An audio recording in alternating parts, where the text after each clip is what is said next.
Are you looking for a cotton with a little bit of oomph?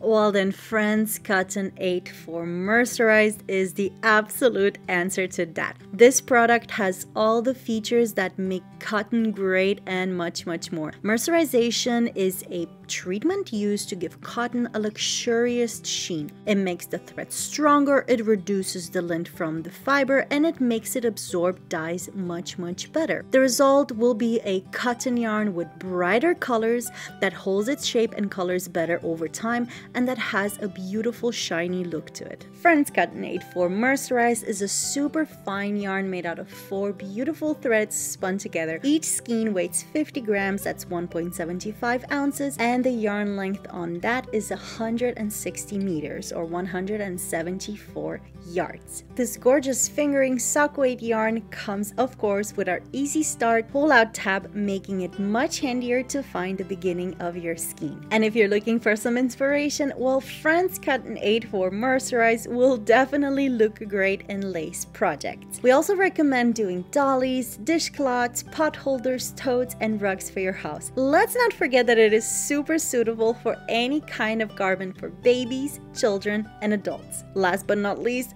guys, amigurumis. Of course, this gorgeous yarn will make for the loveliest amigurumis. Just make sure that you machine wash it at 40 degrees Celsius, that's 104 Fahrenheit. Don't tumble dry it and dry it flat. We hope that you enjoyed this gorgeous cotton yarn and that you will make the most adorable projects with it. Don't forget to leave a comment in the comment section telling us what you dream of making with this gorgeous yarn, and we will see you guys in the next Behind the Yarn episode.